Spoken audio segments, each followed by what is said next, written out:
Why don't vigilantes exist? Let's watch it. Okay, serious question. Why don't vigilantes exist? I mean, seriously, apart from the superpowers, what's stopping anyone from grabbing a weapon, putting on a costume, and patrolling their city like all those street-level, human-ish crazy characters who fight crime outside of the law and think every day is Halloween? Is it just the law? What about time? I don't know, dude. Like, yeah, I guess no one really does that, to be fair. But you could just join the police. Like, I feel like most people who aspire to do that just end up joining the police. Like, that's like the realistic form of that. I don't know. Do we really need vigilantes? Like, the whole point is going against the law. Expenses, danger, or maybe they do exist, but people don't even realize it. So before we get there, we gotta start from the beginning. Or should I say the end? Okay, let's say you're a vigilante. You eat, work, and sleep like any regular human. Except you don't. It's 5 p.m. and you slept like shit. So the first reason there aren't many vigilantes out there isn't even because of the vigilante work. We'll get to that in just a second. Because if you think skipping a couple classes and sleeping through business meetings is enough to have a good balance between sleep hours and time for your daily patrol, then you either definitely don't have a 9 to 5 and your weekly schedule looks like a slot machine, or you're thinking it's millionaires like Batman who should be out there spending. Right? It's like Tony Stark and Batman and like people like that like make sense. But like, who's paying like Ant-Man? They're not really superheroes in like the traditional sense. Like in their movies, they don't just like he said, like patrol. Yeah, like a superhero in the traditional sense, where they like they don't just patrol. They kind of are only called when like, you know, some big bad guy shows up. That's what at least most movies are. I don't know. Schedule looks like a slot machine, or you're thinking it's millionaires like Batman who should be out there spending their free time beating people up. And if so, well, you're kinda right. Because on one hand, there's 95% of the population who, if they wanted to become one, would be a Spider-Man type vigilante. These are the people who are either studying or work a 9 to 5 and would struggle to make time for hero work, especially since 7 hours is proven to be the minimum amount of sleep required for a human to prevent sleep deprivation. And most people don't find going to sleep at 12 a.m. after vigilante patrols only to wake up at 7 a.m. for their day job too comfortable.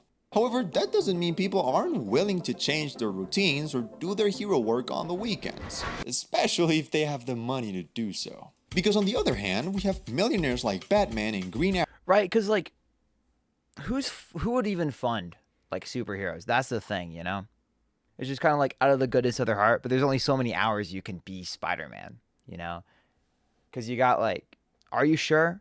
Shoot, I keep missing messages and I forget what I said earlier, so I'm like, I don't even know. But yeah, like that's the thing. I don't think being Spider-Man is even realistic because he has to work like a pizza job and, you know, what was it, pizza delivery? I mean, he's kind of right though. Like millionaires are kind of the only people who have time for all that. Or But when was the last time you met a millionaire that's genuinely selfless enough to be a superhero? They're not laying their life down for nothing, bro.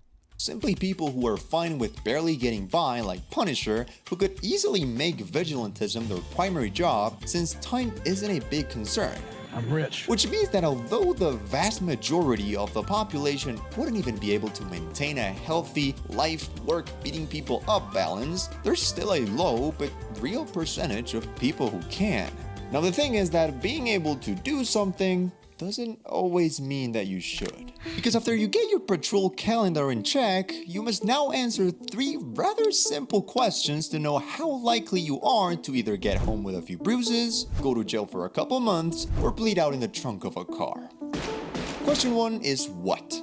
You must first establish what kind of vigilante work you're gonna be doing out there every day. Sure, maybe catching falling cranes and helicopters isn't on many vigilantes' to-do list, but at least tracking down and confronting drug dealers without police getting involved, chasing robbers.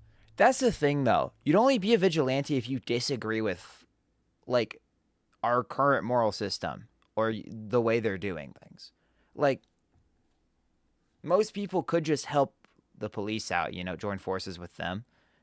And or getting into street fights with bad people is the bare minimum of things you gotta do to be considered a real vigilante. Remember, you technically are doing good, just not following the law, because if you were, then you'd be a cop. Yeah. but you're not. Shout out to all the cops out there.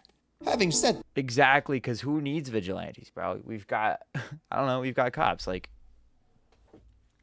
you'd have to actually, like for someone to like reasonably like be a vigilante, they'd have to see something wrong with the system we've got already, and then, become the solution and separate, just do it separately from cops.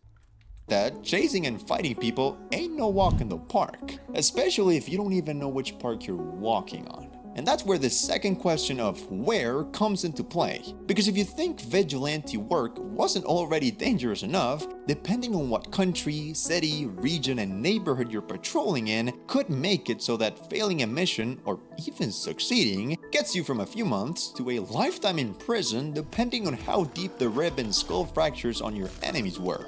Or in the worst of cases, That's the thing, bro. Yeah, you couldn't really do much inside the law, and outside the law, what are you doing that a cop wouldn't? And why wouldn't a cop do that? I mean, there's just like, I don't really see why we would need a vigilante. Just in real life. I feel like the only reason we need superheroes is in a universe where there are supervillains. I feel like without that, the other doesn't really make a lot of sense. it gets you caught by your city's mafia, which most likely ends with your internal organs getting rearranged in ways you had no idea they could be arranged in. Sounds fun, right? But fun is for games, and games can only be played once you know how to. So this third question is, do you?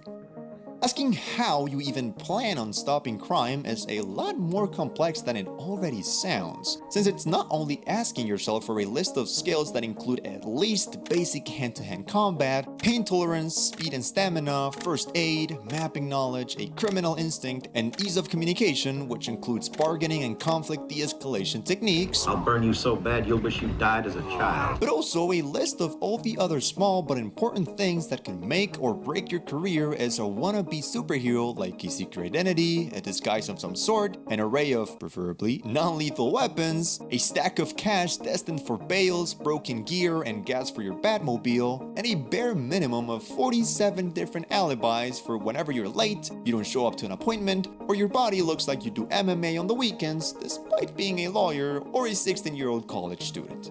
But okay, let's say you've answered the 3 questions and you know what you're gonna do, where you're gonna do it, and how you're gonna do it. In the car park, a book of the Bible. At this point, most of you and 99% of the population already figured out doing vigilante work has worse chances of you getting any good out of it than going all in on 17 Black. Let's go! Crazy, dude. All right, 17. All right, I'll be back, bro. Whoops, it sure was. Dang. Okay, let me just give you a quick summary. He was saying that one of the only places we're going against the law, like for good, is like a thing, is in places like North Korea.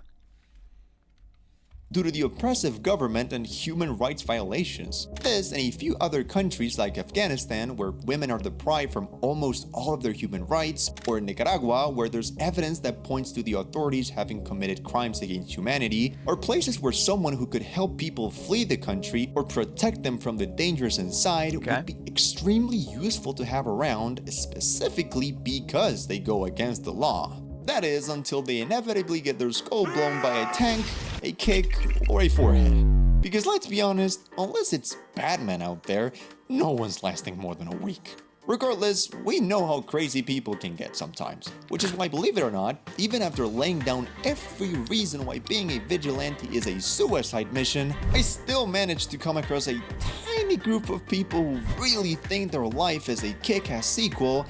That's crazy, bro. That some people actually do this. They just go on the streets and help people for fun, like recreationally. I mean, this guy, I think I've seen this guy before. He doesn't really do like vigilante work because he stays inside the law, but he does help people. You know, it's just less of like beating people up. But yeah, that's cool. A tiny group of people who really think their life is a kick-ass sequel that go out to the streets almost every night to fight crime. Just not quite how you imagine. For one, there's members of the RLSH or real-life superhero community who either believe to be part of the Bat family and actively hunt down criminals and make sure the law is being followed correctly, or are simply good Samaritans like Skyline or the superheroes of San Diego, who are known to spend up to 70% of their salaries on basic needs to hand out to the homeless. There's also the anonymous group who straight up goes above the law to hack and tamper with millions of gigabytes worth of data or Dude, I've heard of this. Oh my gosh. The people that like hacked into the library, like they hacked into something and released so many like digital books and everything because they believed education should be free. That's crazy. around the world doing good. I have a full video on real-life vigilantes you can check out later, but my point is, vigilantes exist. They dress up and go out to deliver justice. However, apart from the people who are really just doing cooler looking charity work and aren't actually vigilantes, these other guys are literally the living proof of why vigilantism isn't a career path on your local university. I mean, if you're already willing to sacrifice Well, because who's paying for that? Like if it's actually, if like a real vigilante would get shut down because it's against the law. That's just a definition thing, though. You can be a superhero that's not technically vigilante if you're just staying legal. I don't know.